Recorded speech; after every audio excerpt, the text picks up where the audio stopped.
ಎಲ್ಲರಿಗೂ ನಮಸ್ಕಾರ. ರಾಗಿ ಮುದ್ದೆ ಹೇಗಪ್ಪ ಅಂತ ಹೇಳ್ಕೊಡ್ತಾ ಇದ್ದೀನಿ. ಒಂದು ಪಾತ್ರೆಯಲ್ಲಿ ಒಂದು ಚಮ್ ನೀರು ಹಾಕಬೇಕು. ನೀರು ಹಾಕ್ಬಿಟ್ಟು ಅದು ಸ್ವಲ್ಪ ಕಾಯಬೇಕು. ನೀರು ಸ್ವಲ್ಪ ತೋ ಬೆಚ್ಚಗಾದಮೇಲೆ ಸ್ವಲ್ಪ ರಾಗಿ ಹಿಟ್ಟು, ಅದಕ್ಕೆ ಸರೆ ಅಂತ ಹೇಳ್ತಾರೆ ನಮ್ಮ ಕಡೆ. ಅದು ಸ್ವಲ್ಪ ರಾಗಿ ಹಿಟ್ಟು ಹಾಕಬೇಕು. ಅದು ಚೆನ್ನಾಗಿ ಗೂರಾಡಬೇಕು ಗಂಟಿಲ್ದಂಗೆ.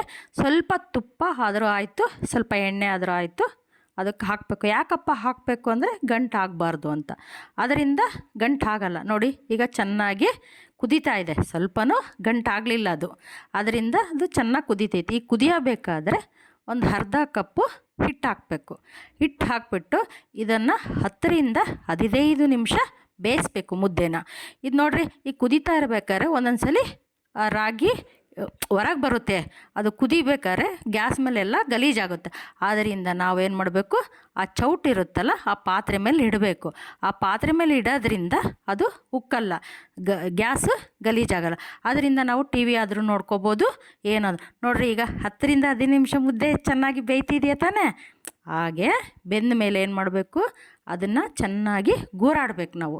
ಈಗ ನೋಡಿರಿ, ನಾನು ಗೂರಾಡ್ತಿದ್ದೀನಿ. ಚೆನ್ನಾಗಿ ಗೂರಾಡಿದರೆ ಗಂಟಿರಲ್ಲ. ನೋಡಿರಿ, ಈಗ ಗೂರಾಡ್ತಾ ಇರಬೇಕು. ಅದು ಚೆನ್ನಾಗಿ ಗೂರಾಡಿಬಿಟ್ರೆ ಗಂಟು ಬರಲ್ಲ. ನಾವು ಸ್ವಲ್ಪ ನಿಲ್ಲಿಸೋದು ಆಮೇಲೆ ಗೂರಾಡೋದು ಆ ಥರ ಆದರೆ ಮುದ್ದೆ ಚೆನ್ನಾಗಿ ಬರಲ್ಲ. ಹಿಟ್ಟು ಇದ್ದಂಗೆ ಆಗುತ್ತೆ. ಅದರಿಂದ ನಾವೇನು ಮಾಡಬೇಕು, ಚೆನ್ನಾಗಿ ಗೂರಾಡಬೇಕು. ಮುದ್ದೆ ಕೋಲಾದ್ರಲ್ಲೂ ಗೂರಾಡ್ಬೋದು. ಆದರೆ ನಾವು 4 ಮುದ್ದೆ ಮಾಡೋದ್ರಿಂದ ಅದು ಮುದ್ದೆ ಕೋಲು ದೊಡ್ಡದಾಗುತ್ತೆ ಅನ್ನೋ ಇದರಿಂದ ನಾನು ಚೌಟಲ್ಲೇ ಮಾಡೋದು ನಾವು ಮುದ್ದೆನ. ಅದೇ ಮುದ್ದೆ ಕೋಲಲ್ಲಿ ಮಾಡಲ್ಲ ನಾನು, ಈ ಚೌಟಲ್ಲೇ ಮಾಡ್ತೀನಿ. ನೋಡಿರಿ, ಈಗ ಸ್ವಲ್ಪ ನನಗೆ ಮೆತ್ತಗೆ ಅನ್ನಿಸ್ತಾ ಇದೆ.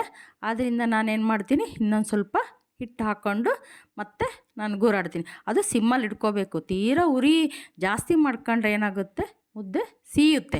ಅದರಿಂದ ಏನಕ್ಕೆ ತಳ ಹತ್ತುತ್ತೆ. ಅದರಿಂದ ಏನು ಮಾಡಬೇಕು, ಚೆನ್ನಾಗಿ ಸಿಮ್ಮಲ್ಲೇ ಇಟ್ಕೊಂಡು ಚೆನ್ನಾಗಿ ಗೂರಾಡಬೇಕು. ನೋಡಿರಿ, ಈಗ ಹೇಗೆ ಆಗ್ತಾಯಿದೆ ಅದು ಮುದ್ದೆ. ಸ್ವಲ್ಪನೂ ಗಂಟಿಲ್ದಂಗೆ ಆಗ್ತಾಯಿದೆ ಅಲ್ವಾ. ನೋಡಿ, ಅದು ಸ್ವಲ್ಪ ಚೆನ್ನಾಗಿ ಗೂರಾಡ್ತಾ ಇರಬೇಕು. ಈಗ ನೋಡಿರಿ, ಒಂದು ಹದಕ್ಕೆ ಬಂತು ತಾನೆ. ಈಗ ನೋಡಿರಿ, ನಾನು ಒಂದು ತಟ್ಟೆಯಲ್ಲಿ ನೀರು ಇಡ್ಕೊತೀನಿ. ಯಾಕೆ ನೀರು ಇಡ್ಕೊತೀನಿ, ಅದು ಬಿಸಿ ಇದ್ದಂಕಲ್ಲೇ ತಟ್ಟಬೇಕು. ಬಿಸಿ ಇದ್ದಂಕಲ್ಲೇ ತಟ್ಬಿಟ್ಟು ತಟ್ಟೆಗಾದರೂ ಹಾಕ್ಬೋದು, ಇಲ್ಲಾಂದರೆ ಹಾಟ್ ಬಾಕ್ಸಿಗಾದರೂ, ಊಟ ಮಾಡೋದು ಲೇಟು ಅಂದರೆ ಹಾಟ್ ಬಾಕ್ಸಿಗೂ ಹಾಕ್ಬೋದು. ನೋಡಿರಿ, ಈಗ ಚೆನ್ನಾಗಿ ಗೂರಾಡ್ತಾ ಅದು ಗಂಟನ್ನು ಹೊಡ್ಕೋಬೇಕು. ಅದನ್ನು ಗಂಟಿಲ್ದಂಗೆ ಮುದ್ದೆ ಮಾಡಬೇಕು. ಇಲ್ಲಾಂದರೆ ಮುದ್ದೆ ತಿನ್ನೋಕ್ಕಾಗಲ್ರಿ. ಅದರಿಂದ ನಾನು ತಟ್ಟಮಣಿ ಅಂತ ಸಿಗುತ್ತೆ ರೀ ಅದಕ್ಕೇನು ತಟ್ಟೆಲ್ಲಾದರೂ ತಟ್ಬೋದು, ಇದರಲ್ಲಾದರೂ ನೋಡಿರಿ ನಾನು ಇಟ್ಕೊಂಡಿದ್ದೀನಲ್ಲ ಅದರಲ್ಲಾದರೂ ತಟ್ಬೋದು. ಈಗ ನೋಡಿರಿ, ಒಂದು ತಣ್ಣೀರಲ್ಲಿ ಏನು ಮಾಡಬೇಕು, ಅದನ್ನು ಒರೆಸ್ಕೊಂಬಿಟ್ಟು, ತಟ್ಟೆ ಆದರೂ ಆಯಿತು, ಈ ತಟ್ಟಮಣಿ ಆದರೂ ಆಯಿತು, ಒರೆಸ್ಕೊಂಬಿಟ್ಟು ಏನು ಮಾಡಬೇಕು, ಆ ಮುದ್ದೆನ ಅದಕ್ಕೆ ಹಾಕ್ಬೇಕು ರೀ. ನೋಡಿರಿ, ಈಗ ಹಾಕಿದ್ದೆ ತಾನೇ ನಾನು. ಈಗ ಹಾಕ್ಬಿಟ್ಟು ಏನು ಮಾಡಬೇಕು, ನೋಡಿ ಸ್ವಲ್ಪ ಅದು ಒಂಥರ ಹಿಟ್ಟು ಥರ ಕಾಣ್ತಾ ಇದೆ ನನಗೆ. ಅದನ್ನು ಆ ಥರ ತೆಗೆದ್ಬಿಟ್ಟು ಕಟ್ಬಿಡಬೇಕು. ಅದನ್ನು ಮುದ್ದೆ ಕಟ್ಟೋದು ಅಂತ ಹೇಳ್ತಾರೆ. ಈಗ ಇದನ್ನು ಕಟ್ಬಿಟ್ಟು ಏನು ಮಾಡಬೇಕು, ತಟ್ಟೆಯಲ್ಲಿ ಹಾಕ್ಬೇಕು ರೀ. ಅದಕ್ಕೆ ನಾನು ಸೊಪ್ಪಿನ ಸಾಂಬಾರು ಮಾಡಿದ್ದೀನಿ ರೀ. ಆ ಸೊಪ್ಪಿನ ಸಾಂಬಾರು ತುಂಬ ಮುದ್ದೆಗೆ ತುಂಬ ಚೆನ್ನಾಗಿರುತ್ತೆ ರೀ. ತುಂಬ ಚೆನ್ನಾಗಿರುತ್ತೆ. ನೀವು ಒಂದ್ಸಲಿ ಮಾಡಿ ನೋಡಿ.